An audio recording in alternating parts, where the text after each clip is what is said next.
It is time for your favorite Android podcast from the crew of myandroidusers.com. Kick back, relax, and enjoy another fine episode from these Google fanboys and gals as they navigate Android from a blindness perspective.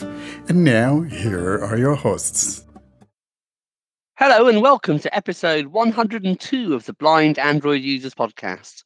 I'm Ed Green and I'm joined today by my co-hosts Austin Pinto, Doug Cameron, John Dyer, Fee Dunn, and maybe or maybe not, Warren Carr. We're coming to you on Saturday, the 19th of November, 2022. In this episode, in our Android Basics section, which will follow our usual announcements from Austin, we're going to be looking at some of the settings in passwords and accounts. We then have our usual segment from Mariam about the commentary screen reader, and we close with a tip of the week from John Dyer about working out which song is playing using the Google Assistant. Warren's unfortunately experiencing internet connections problems at the minute, so he may or may not join us. But how are the rest of you? John, what's going on in Virginia? Not too much. I've had a pretty good week. I've been sick the last couple of days, but it's nothing too bad. So just life as usual here in Virginia. No, you feeling better? You're getting over it? Yeah, I think I'm on the other side of it, yeah. Good. Austin, what's happening in Mumbai? Mumbai is becoming very cold, and today I visited a doctor regarding epilepsy, and he said that I'm totally recovered. So that is a good news. Oh, that's very good news. And do we want to congratulate any 2020 cricket tournament winners over the past 7 days? Yeah, we want to congratulate England for winning the T20 World Cup. That is good. Yes, I think we should probably do that. Yeah, we should do it. Dugaboo, what's happening? Just freezing my ever-loving butt off. Short of that, not too much. Laughing that India lost the World Cup makes me kind of happy. Harsh. No, actually, Pakistan lost the World Cup. India lost in the semis to England. So in the semis. Yeah. Yes. Yeah. Pakistan is just slightly worse than India, but yeah. iPhoner, what's happening? London's definitely colder than it was, and we've had lots of rain, and some people have had localized thunder. I don't know if we did where I am. It was when I was asleep, I think. Starting to have Christmas adverts on the telly now. Yeah, things are just. I'm carrying on with my training for preaching. Got some new services sorted out. I did a concert last week with the choir, which is why I wasn't here, and that was good fun, and the audience seemed to enjoy themselves. So yeah, life is good. Nice. Yeah, you say about Christmas, Katie Kins bought our first box of mince pies of the year last week. So I haven't had one yet, but they are now in the flat. Well, I had a Christmas pudding yesterday, a mini one. Gee. Because I prefer those to mince pies, and it was yummy. Yeah, and our local with brandy pubs, cream, lots of brandy cream. Oh, brandy! I like brandy sauce because you can set the thing on fire, then, can't you? Which is quite good fun. Brandy sauce is good. Brandy butter, nah, too sugary. Yeah, I'm not a fan of that. And our local pubs started putting pigs in blankets on the menu, which are little sausages wrapped in bacon. For anyone who I don't quite know how globally pigs in blankets travel. I suspect not much. So that's what they are, little sausages wrapped in bacon. And you always have them on roast turkey and stuff at Christmas time. So, Austin, what announcements have we got this week? What's been occurring? This week we have got a very nice news. We have started a Discord server for blind Android users. So everyone can join, talk about whatever you want. There are various channels, and all the old communication ways are still going to be there. So Discord server is a new way of communication. The link to join our Discord channel is at the end of the show notes, and also Doug has put in a guide on how to register for Discord using the Chrome browser. That also link will be at the end of the show notes. Excellent, and hopefully, discussions on Discord will be harmonious. I'm sure they will. And I think Warren might just have returned from the land of ISP jail. Are you back with us, Warren? My mic was muted. So now then, we turn to the Android Basics section and we continue our perambulation through the Settings app. And we're going to talk all about some of the settings in passwords and accounts. But before we do that, Warren has recorded a little preamble to this segment. I am here now in the system settings and nestled between these two items. Safety and emergency, emergency SOS, medical info, alerts. And Digital well-being and parental controls, screen time, app timers, bedtime schedules. it's the segment we're looking at today, and that will be Passwords and accounts, saved passwords, autofill, synced accounts. that's what we're looking at. This has a massive, massive importance, and we'll be talking about this as a crew, and we'll go into all that it has.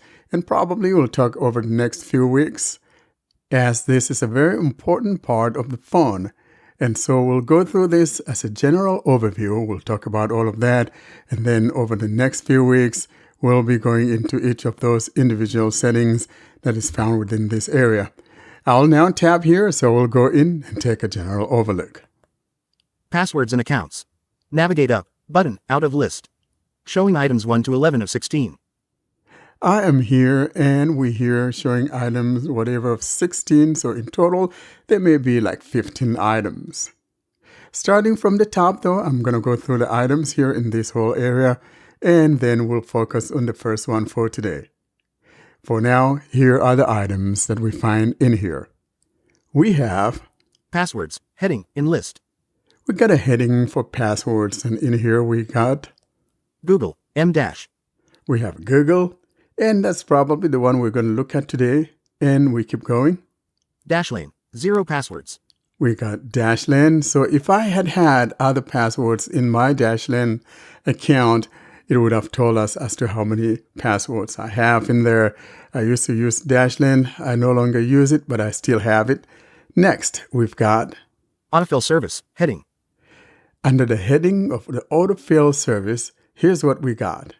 So in the passwords, we got Google and Dashlane. So if you have other password managers, they will be found underneath that heading. And under Autofill, we've got the following. Google. We have Google, and to the right of that, we have the settings, Settings, button. and that settings would be for the Google autofill. So in other words, if you go in there, you look at things like addresses, payments, and things like that. Accounts. We got the accounts, and that would be followed by your name or whatever, and below that, Contactus at blindandroidusers.com. we got some other accounts that are associated with my name here, and there's contactus at blindandroidusers.com. Warcare at gmail.com. That's my email address. Duo, Meet. Got the Duo or Google Meet, Office, Office, Signal, Signal. 847 million. I think that may be Telegram. Blindroid users, Twitter. Blind Droid users, that's our Twitter account. Add account. Add account. Automatically sync app data. Let apps refresh data automatically. Switch on. Automatically sync your data and let apps refresh automatically. That's turned on. And that would be the last item, as that has to do with the syncing of stuff. So as you can see, that's the general overview of this area. And as you can see, there are several other items in here. As I indicated earlier, though, let's go back near the top and look into Google. Now we're in this area, and it talks about the password manager. Password manager. And then to the right, near the top, Settings, button. it has settings, and above that is your username. Now, if we tap on these settings, we'll see what it will do. But let's continue from here to see the items that are found in the password manager area. Create, save, and manage your password so you can easily sign into sites and apps. Learn more. That's the learn more there. Next, Password checkup. password checkup. And so you could check to see which of your passwords have been compromised or have been breached. Next. Check your saved passwords to strengthen your security. All right, next. Check passwords. You could check the passwords, Search. or you could search for a particular app that you want to see its password. And below that search is Add password button. add a password. So in other words, you can actually go in here and create a login and a password for an app that you don't even have or you haven't even yet installed. So for instance, if I tap here, Site. Edit box. Out of list. you will type the name of the site. For example, I'm a huge eBayer. So I could type something like ebay.com or whatever, and then Select app button. I could tap here to go select the app that I would like to add the password to, Username. Edit box. and that would be the username below that, Password. Password. Edit box. and I'll put in the password. Show password button not checked. Of course, I could choose to show the password so I see what it is, and below that, Make sure you're saving your current password. and that's the last one. Of course, I haven't entered anything, so we don't have an OK or save button. So I'm going to go back. Add password button. And now that I'm back on this screen, if I go below here, are all of my apps that I have created passwords for. And you can go in here to change, for example, Account.live.com. live.com. That's a Microsoft thing. Account.protondvpn.com. There's a Proton VPN, Account.samsung.com. Samsung account, Accounts.firefox.com. Firefox. So for example, let's say I want to change something in my Firefox account. Maybe I want to change the username. I want to delete it or whatever and recreate it or something to that sort. I could just tap in here. Enter your screen lock. Tap to cancel authentication button out of list. And so when you tap on one, of course, it wants to authenticate to be sure that indeed it's you who's trying to make the change. And so whether you have a PIN or you have a fingerprint reader, you will just authorize or authenticate. I'm going to put my finger on the fingerprint reader. Authenticated. Tap to cancel authentication button. Google Play Services. Accounts.firefox.com. There we go. And going below there, I got, warcare@gmail.com. Copy username button. I could copy my username. Reveal password button. I could tap here to reveal what the password is, just in case I wasn't sure what it is. Copy password button. Or I could copy that password, or Edit button. I could edit, and that will take me to where I could change the username, change the password. For example, if I'm having troubles and I'm changing my password, this is where I'll go to change or make that change. warcare@gmail.com. Edit box. Editing. Username. Out. I just tap on that edit, and so it places me in the edit field, and below that, Password. 11 characters. Edit box. I got 11 characters in there for my password. Now, though, I'm not making any change, and if I did, then near the top right, we would be finding the save button. But because I'm not doing anything to it, we're not going to find such a thing. So I'm going to go back. Google Play Services. Navigate up button.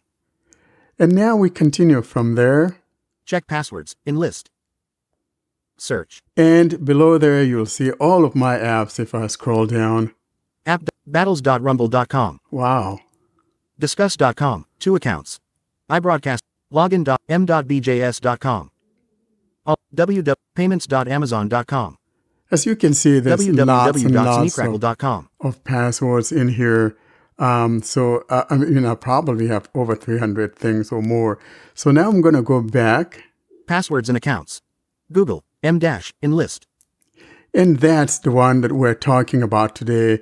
And we'll be talking about the importance of these things having to do with our passwords and how we can go about managing those, as I've indicated.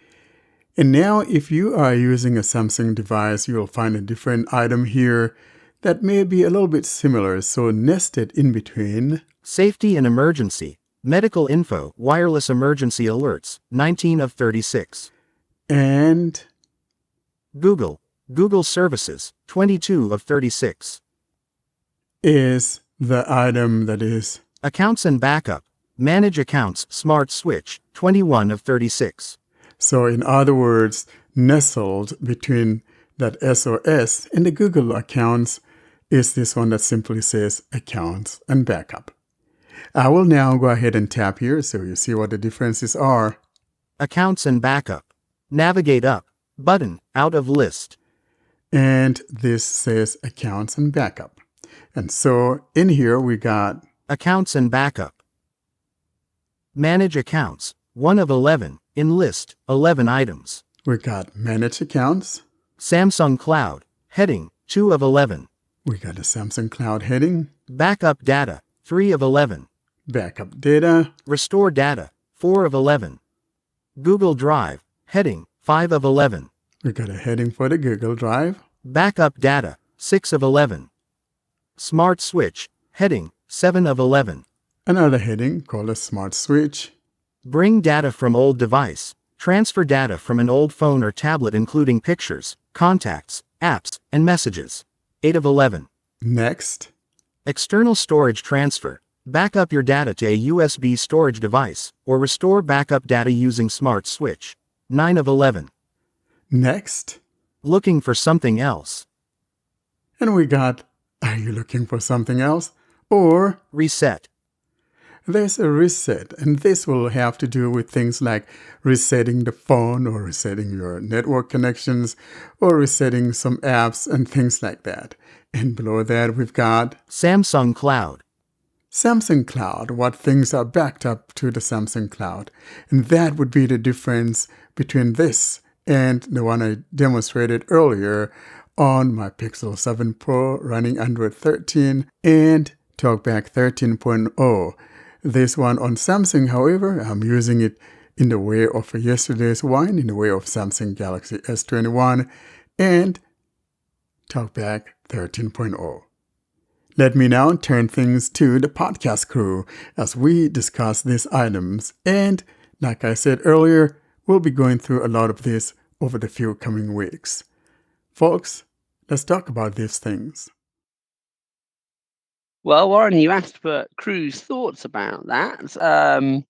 What do you think? I mean, we're going to talk about some of the settings in here in a minute, but I'm interested in what you think in terms of the Google Autofill's capability as a password manager, especially now it has on-device encryptions versus third-party external ones, and whether you think people need a Dashlane or a Bitwarden or a LastPass, or will Google do what you want? I exclusively use a Google one now for some reason because it meets my need at the moment. And however, it also does have that local encryption that is encrypted only on your phone. And that's the part we're going to look at today. So basically, we're going to look at the settings. I mentioned that settings in my preamble that we just heard. But then let's go into that settings. And I think it's important. And I am in that settings. And when you are in here, Auto sign in. we have things like auto sign in. Automatically sign into websites using stored credentials. If disabled, you will be asked for confirmation every time before signing into a website. Then we got, Auto sign in. Switch on.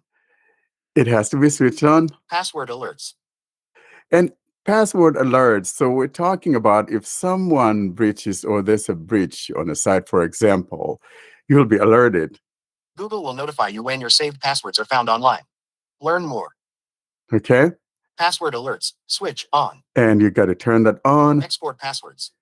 And this is the part that I like because I tried like maybe 10 or 15 different password managers in the past. And some of them are so complicated. The one that I like is Dashlane because if all you do is just go to Google here and export it, and Google lets you export those passwords, and then you just go into Dashlane and import those passwords. The process is easy compared to the other ones that I tried.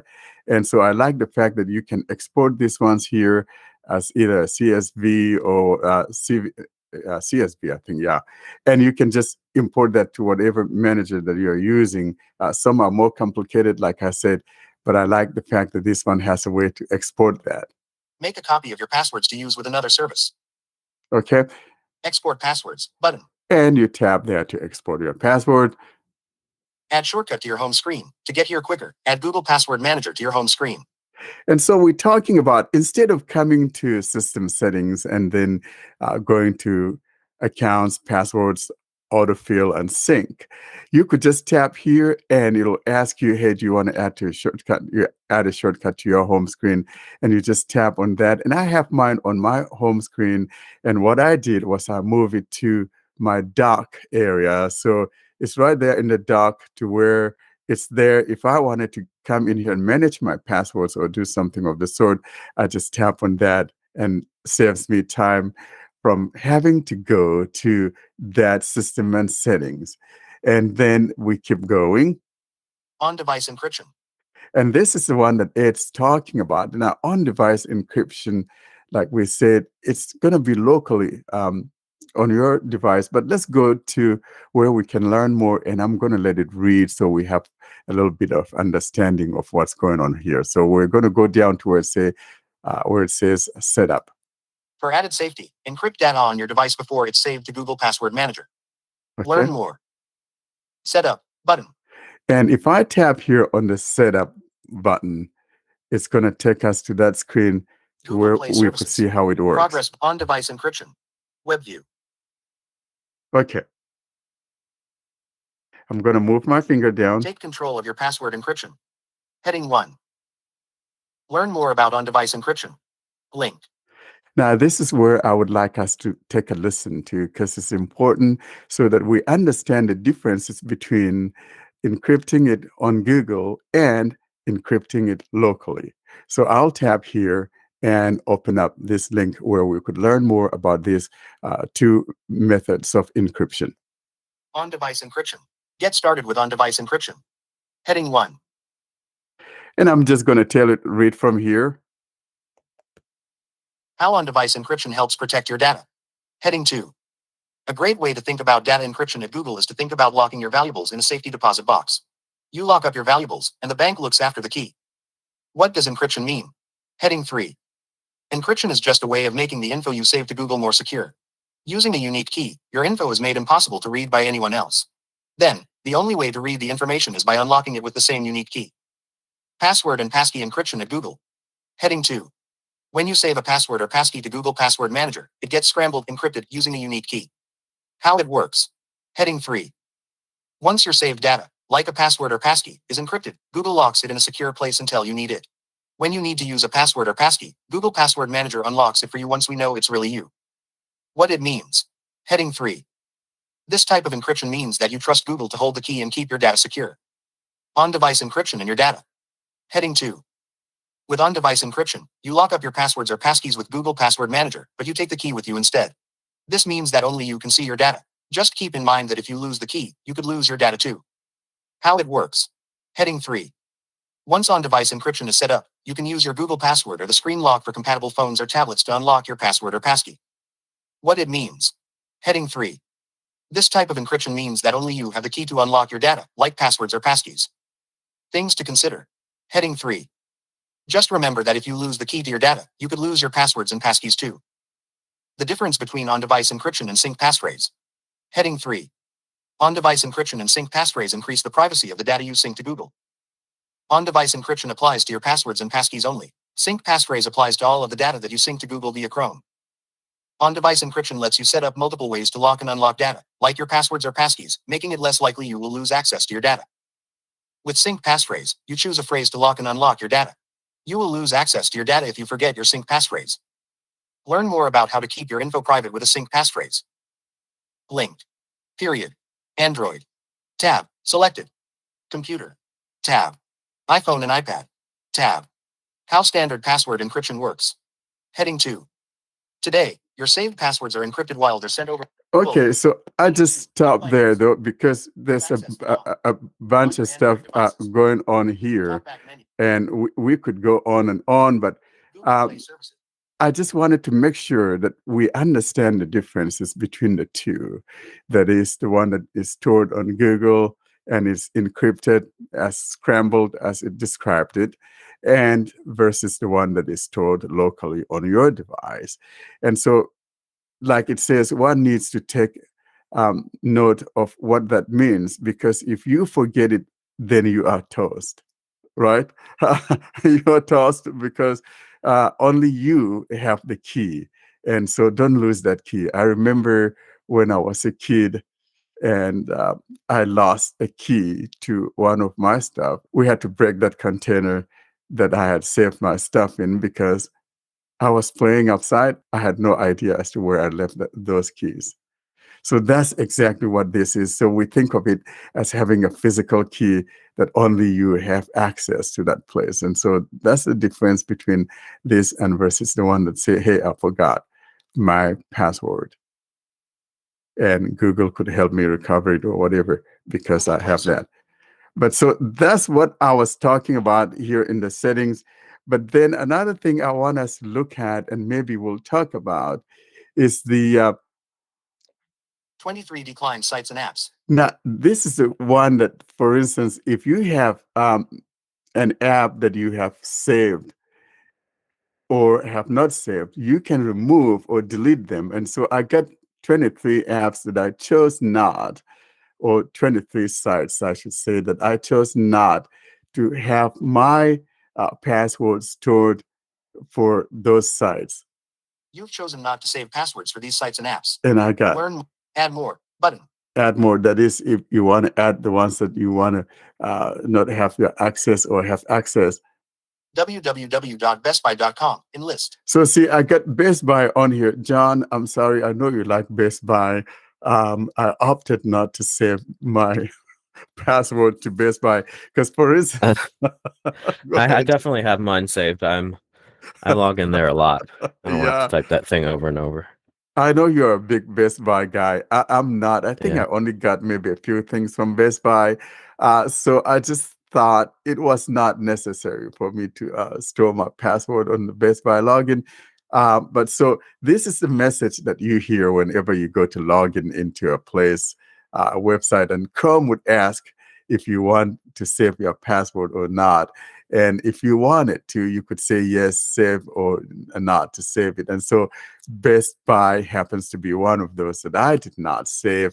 And to the right of each of these is the delete. So for example, if I move my finger to the right, Delete button. and if I tap on that delete, I am deleting Best Buy from the list. So guys, let's talk about these things. And that's the settings that we mentioned. Navigate up. And now Button, out of I list. just went back to the main area because we have other things here that we'll talk about. Account.samsung.com. You know, so here was in my preamble, you see all the different apps that I have in my, I got maybe over 300 apps that you can go in here, tap on those things and go edit them or whatever. But that settings where I just returned from is what we're talking about today.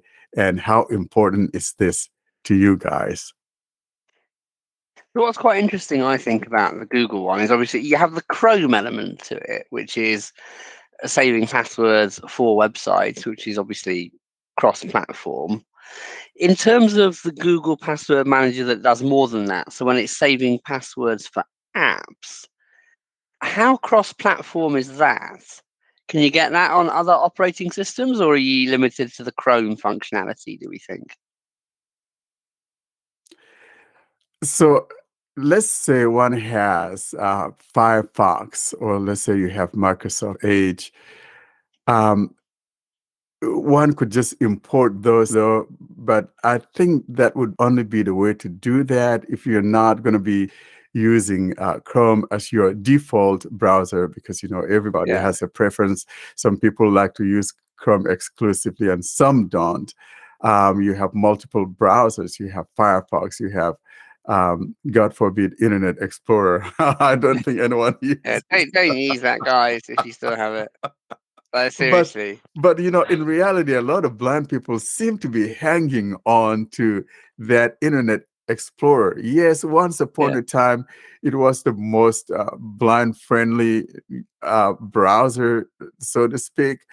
But times have changed, and if Microsoft itself is saying, please and please do not use it, and actually tries to hide it, then I think time has come to say goodbye to that baby, isn't it? Yeah. I mean, I guess I'm thinking more of passwords for apps than passwords for websites. So the non-Chrome element of that password manager will save your credentials, I don't know, for a Zoom, for I don't know, maybe an email client. How much of that do we think is cross-platform? A lot of that is cross-platform because let's take, for example, say you have an app, and I'm going to use an app that is out of the norm, maybe the BART app here in the States.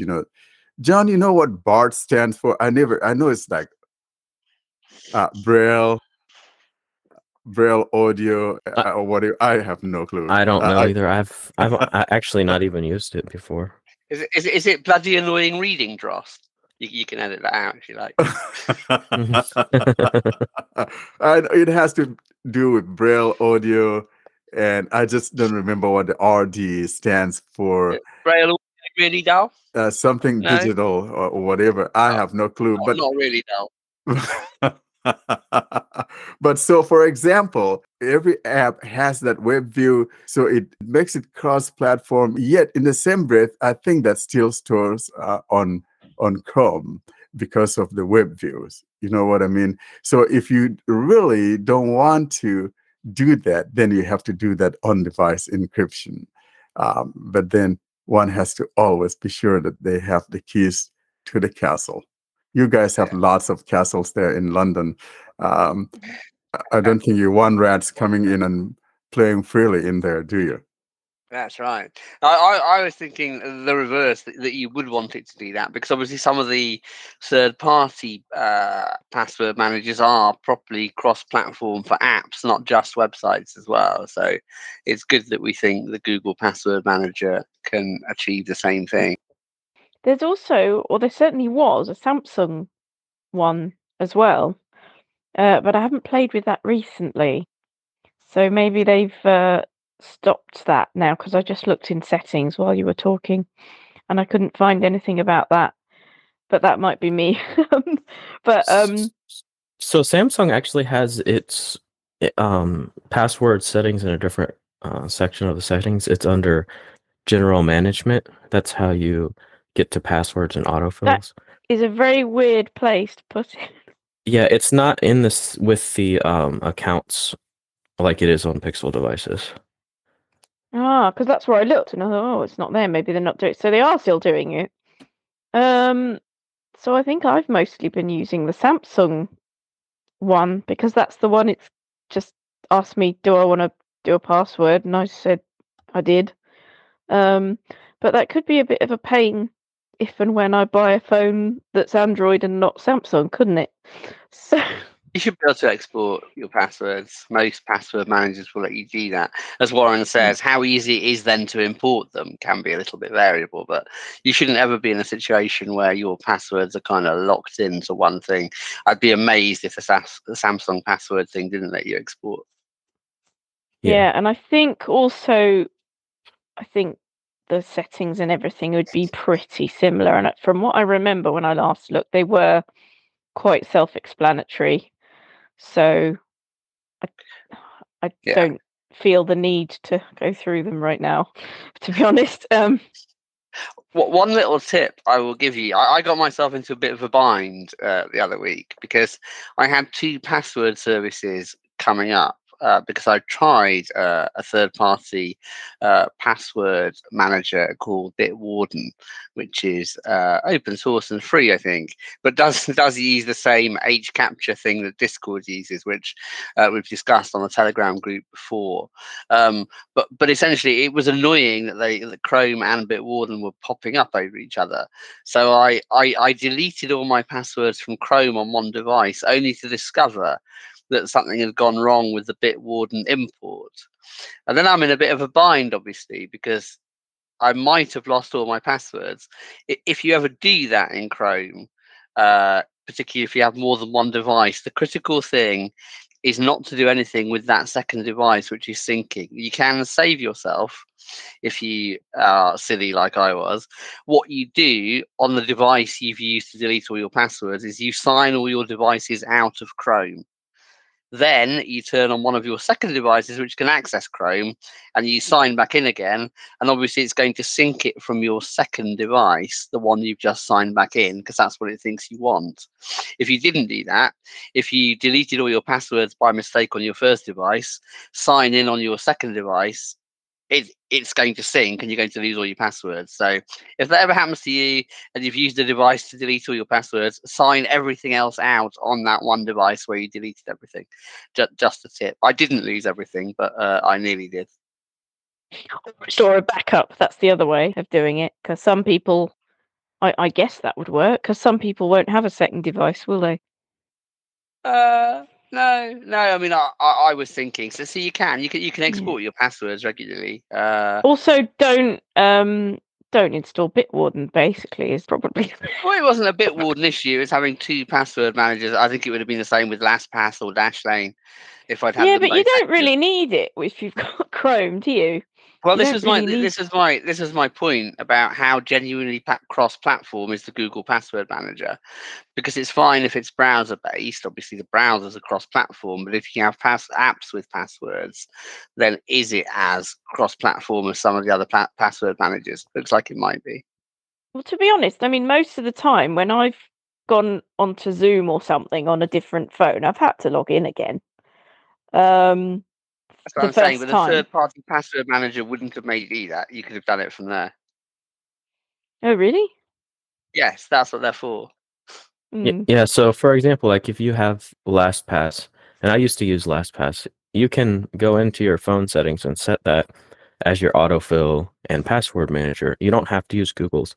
And this way, if you're on Chrome, you could have the LastPass extension installed. If you're on Edge, Firefox, you could have the LastPass extension installed on all those places. And then you could have access to all your passwords, no matter what platform you're using.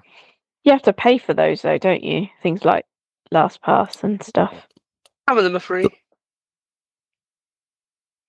Yeah, Well, I think technically- LastPass now you have to pay if you want to use it on like multiple, like if you want to use it on a phone and a computer, you do have to pay for it. But I think there are other options out there as well that are free.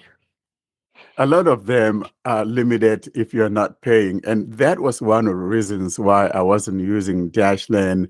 And besides, it would only limit you to X number of apps. But then because of the outcry from people, they decided to now, okay, you can have unlimited, but you only have it on one device if you're using the free one, or else you have to pony up whatever, was it $40 a month, a year or whatever, which is not bad to have that cross. Year isn't bad. A month would be extortionate.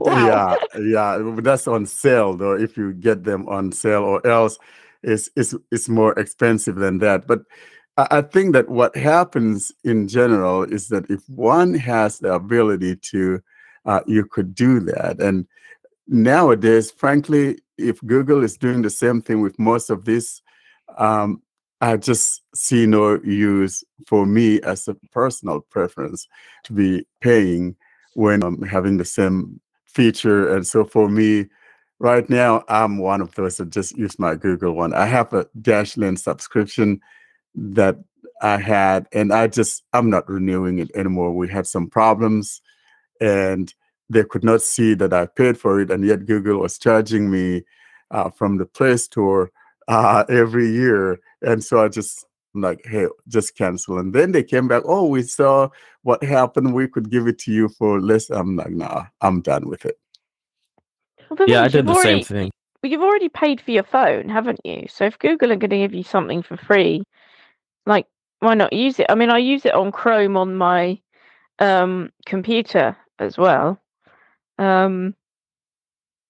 So yeah, because Chrome on the computer is quite a nice browser now, and one of the things I really like about Chrome, it's not related to the password thing, is if you have to go to a website in a different language, you can press, well, in Windows anyway, Shift F10, and you can choose the translate option. It'll translate quite a lot of it for you, And that's really handy if you have to, if for some reason you have to go to a website that isn't in English. But yeah, that's an aside. But it's I think you can do that on the phone as well, can't you? Get Chrome to translate the page for you, which is cool. I think a lot of them, most browsers would let you do the translation.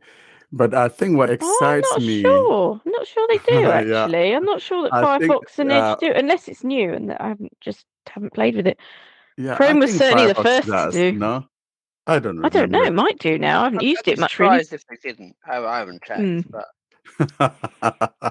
But I mean, like I was I know saying, that's a bit of an aside from passwords. I realise, but it's a nice thing I like in Chrome. well, it's a good feature. It's Yeah. absolutely a good feature.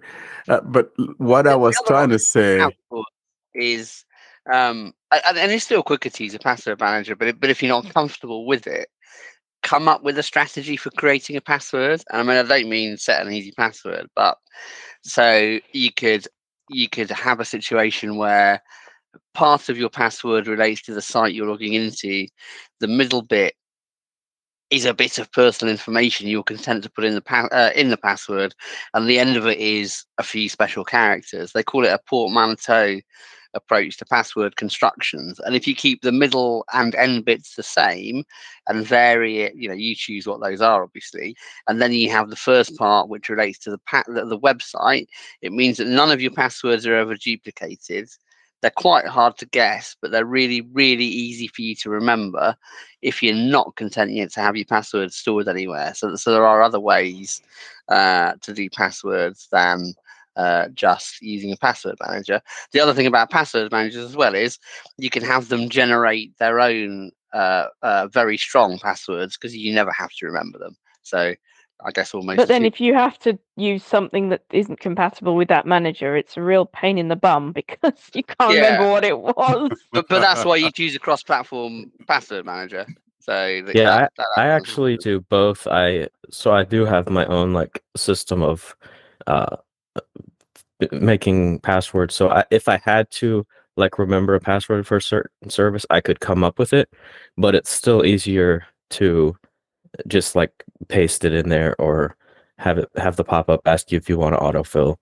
So I don't use I don't use them to generate passwords, although that would be much more secure. But I'm just content with all my passwords being different, and I know nobody, if they got two of my passwords, they couldn't even figure out they couldn't reverse engineer my my method, if you know what I mean. So that's just the way I do exactly that. But I do that. I create my own in the way that you do, but I also save them to my autofill.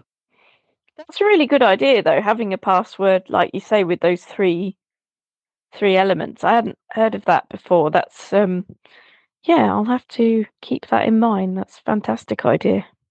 yeah. Thanks, So for Ed. me, I usually use phrases, but then I use the first letter of those phrases and come up with my password, and of course putting in those special characters that I would like to be in there. So in that way, if I'm creating a password for waterways or whatever, so I could come up with this is my waterways. Apple or Best Buy, you mean, Warren? Your Apple and Best Buy passwords. My Best Buy password. John's website, that's Best Buy. John, sorry about that. There ain't nothing wrong with Best Buy. Yeah, that's Best Buy. I like Best Buy. I've got a few things from there. Years back, I used to call it, or people call it, the Amazon showroom. So I'll tell Julia, let's go to the Amazon showroom and look at something and go buy it on Amazon. Back in those days when things were expensive, but I'm glad that Best Buy is now competitive in prices, and actually a lot of times they'll match prices for you. So yeah, they caught on to what people were doing.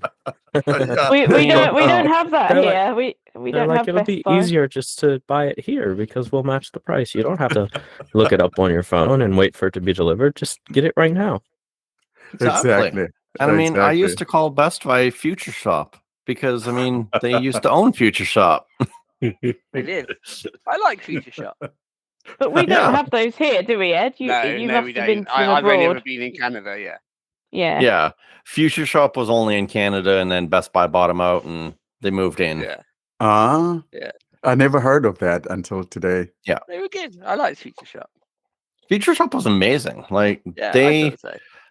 I honestly do believe that they probably had better prices than Best Buy, but Best Buy, when they came in, they've got better competition rates.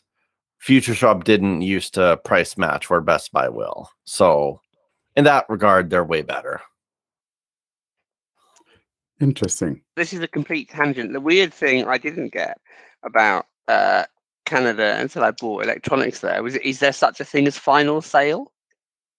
So I bought this thing and it was a final sale and it went wrong and they said they wouldn't fix it because it was a final sale. Like, I So don't think that can actually be a thing, folks. normally final sale is only on stuff that's been refurbished or renewed. You Yeah, don't this normally was. see it too frequently on anything else. It But- was a refurb. Yeah. And I mean, at that point, you're basically buying it as is. You're taking all the risks, but there's still should be some type of warranty on that stuff because sometimes parts that were refreshed are faulty. Yeah. And it was from a main shop. Like, it wasn't, a Craigslist. It was like Fido, I think. I persuaded them that this that's was part nonsense. of your problem. Well, I did win in the end, even though I was in the wrong legally and technically. I did manage to hold sway and say, you can't actually do this. I'm sorry, this is nonsense. Right. So they swapped out half of the device, which I thought was quite funny. It was a BlackBerry, and part of it was my fault. I tried to install the screen reader, and I underestimated how big the download would be. So I bought some data and it started to try and do something. I don't know if it must have been a smaller setup file that then downloaded something else, but the whole thing effectively bricked. And I went back and they're like, yeah, final sale, bye. I'm like, no, not actually final sale, bye, folks. Thank you. Damn. So they gave Which me BlackBerry was that? one of the old ones. It was pre-Priv. It was a ratio or whatever it was called. The thing that Humanware wrote for them, and then they gave to BlackBerry. Yeah, Orator was amazing. Orator was, I mean, it wasn't bad, but it wasn't great. Yeah, that one. Was it any good with the screen? It was reader? actually pretty solid. Like Yeah. I used it actually on my Curve that I had, and I actually really liked it. It was Symbian-ish, wasn't it? It was quite Talks-ish. Did it let Yeah. you do all the things though, or were there some Most things of that them, didn't? Yeah. You could go online and everything and get. Oh apps hell and- yeah! Yeah. I found it worked the best when you didn't have a touch screen device, but maybe that was just my experience. But it actually worked really well. Yeah, mine wasn't touchscreen. It was QWERTY. They don't do Blackberries anymore, do they? Or do they? They do, but BlackBerry they phones are Android now actually now, owned or- by TCL. Are they Android, or do they still have their own? They are Android. Oh, that sounds better. Yeah, BlackBerry has been on Android since they released the Priv, and that I believe the Priv and the Key ones were the last Android devices that Research in Motion, or RIM, actually produced before they sold the mobile phones line over to TCL. Yeah, I actually had the Key one. It was a nice little phone. Yeah, like I actually liked the look of it. It was just a little too small for my liking. My favorite thing about it was that it had a voice input key on the physical keyboard. So, yes, like that was I used that so much. I actually programmed. It was talkback on those. Yeah, they did because it ran Android. You don't hear about them really anymore, though, do you, Blackberries? Well, they're gone. No, it's no longer in existence. And they're still in existence. They're produced by TCL. No, Cam, they're not. TCL doesn't do it anymore. That's why the guys in Texas. Then why did they just recently release something under the BlackBerry entity? No, listen. Here's what's going on. There was a company here in Texas that wanted to, take it over. I don't remember what that thing was, and people were hyped about it, and then I think it was early this year they finally said it's not happening. So now BlackBerry is gone for good, and they actually sold a lot of their patents They're to like Lazarus. They're never gone for good. Rim died. They came back. They came back again. Well, RIM actually never did die. They just closed off their the mobile product side. They maintained on their security platforms the entire time. Yeah, but the phone is gone. Is gone with the wind for sure.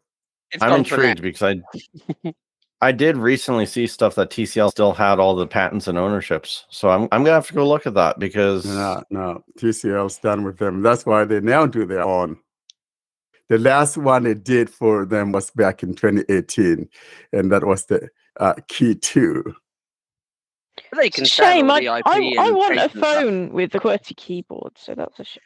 The older the you newer can still BlackBerries find them and anyway. buy it if you really wanted it. And I think what some people like about it is that you can use some of the keys to program it for launching your email or WhatsApp or Telegram or whatever app that you wanted. I think those came in very handy. Yeah, that was nice. And that's a very good feature that they have. And but might they as well wouldn't be take up to advantage date of that anymore. QWERTY keyboard. Does the Titan have a QWERTY keyboard? I've not used it, but yeah, it does. Yeah, that would be one. Yeah, that is up to date. That's kind of expensive for what it is, but some people swear by it. Yeah. We still have a lot, not a lot. We still have a few of those things on Android, and I think that's the beauty of it. Because frankly, folks, not everybody is going to be able to use that touch screen. We've said this again and again, and I'm glad to see that we still have things of this nature for people who cannot, under any circumstance, use those touch screen devices. And so, I'm or glad just to see somebody that. like me who just might like to have actual keys to type on, because I'm a very quick typist with a real keyboard. Exactly. I think the one that I used to have difficulty with was that T9 on the Symbian, but I finally got I a love hang that. of it. Yeah, so it's one of those things that one needs to get used to, but we still have a few of those, and I hope they keep on and staying alive so that people who need choice, and that's why stuff like the blind shell and that smart vision also come in for some of our blind brethren that cannot just use the touchscreen phones. And here's You've where just given me an earworm. staying alive. Yeah, I was just thinking of that. Excellent. Stay alive. That totally got stuck in my head. Yeah. You just can't get it out of your head. Don't say that. That is also a song that gets stuck in my head so damn easy. I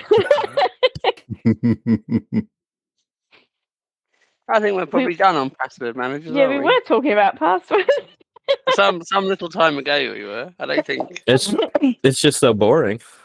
I like password managers. So. Yeah, I like them too, and everybody seems to be having those as well. Microsoft having its own. You have that Samsung Pass, so everyone has a password manager. Firefox has it. The problem is some of them want to charge you for it, and it's just. But I think I like what the big guys are trying to do.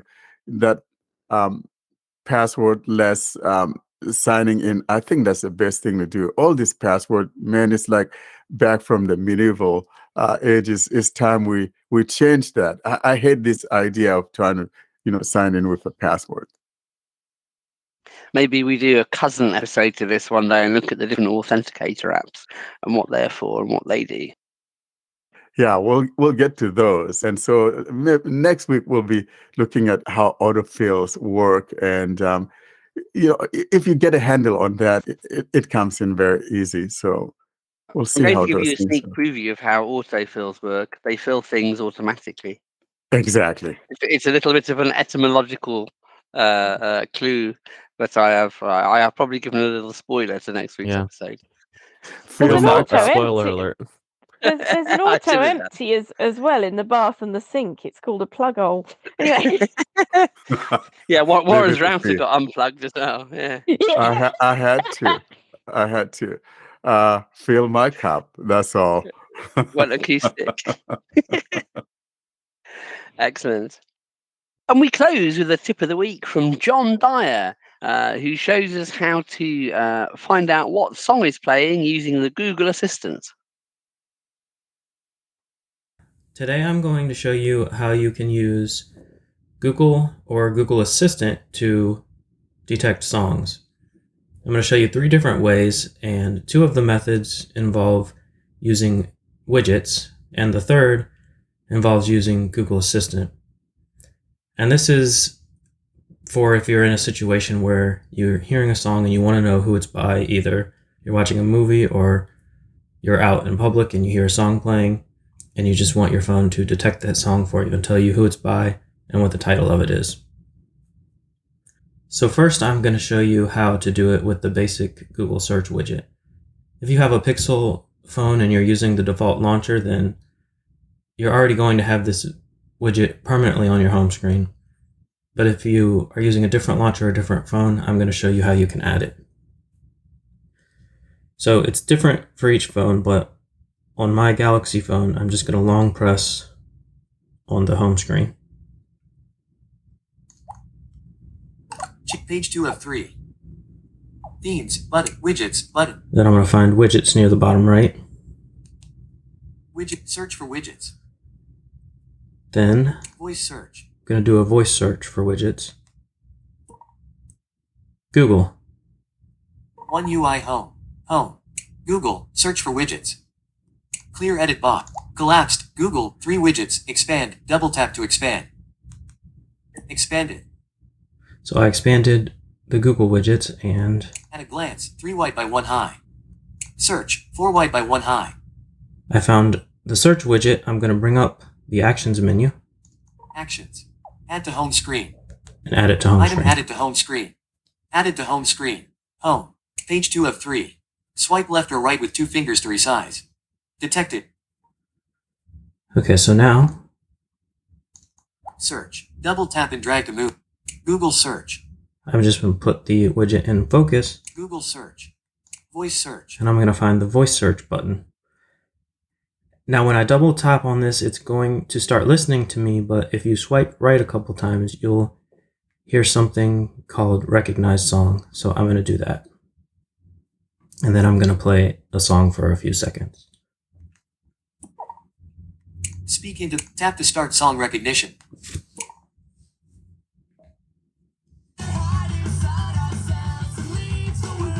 Go to search. And as you can see, Signed in as John. Yellow card miles apart. Search. I found the artist and the title of the song.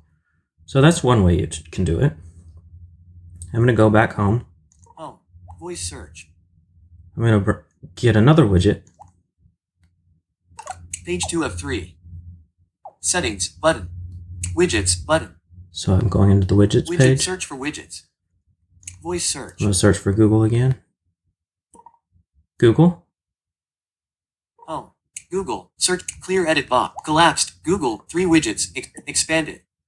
Now this time I'm going to look for one called At a glance. Search. Sound search. 1 wide by 1 high. Sound Search. Actions. Add to home screen. Going to add it to the home screen. Added to home screen. Home. Page 2 of 3. Now this is simply a 1x1 widget, the size of any app that you can just press to get directly to the song recognition feature. I'm going to put it in focus. Sound search. And I'm going to double tap on it and play a different song for a couple of seconds. Google. Go to search. So as you can see, Signed in as Jimmy Eat World the middle. Search. I found the song again. So I'm going to go home again. Home. Sound search. Now this third method you could do from anywhere, and it just involves Google Assistant. All you have to do is simply ask Google what's playing, and it'll automatically bring up the song detection feature. So I'm going to go ahead and do that now. What's playing? Spain. That's RJA Fall 2012 Tour Vlog 3 by the Red Jumpsuit Apparatus. So as you can see, there are 3 ways to detect songs. And just to add to this, these will detect the exact song if the exact song is playing, but if you want to go ahead and sing a line from a song or whistle a tune or even just say lyrics, all 3 of those might work. Google will do its best to try to tell you what song you're trying to imitate or what the lyrics belong to. So that's 3 different ways you can bring up this song recognition tool, which is very powerful. So thanks for listening. I always love demos that put Google pixels in the shade. Who needs now playing when you've got several ways to do it that don't involve that? Yeah, although Well, now playing does have its advantages. I liked having like the history there and just being able to know, like, I can go back and if a song was playing at some point during the day, I didn't have to actually pull out my phone and initiate it.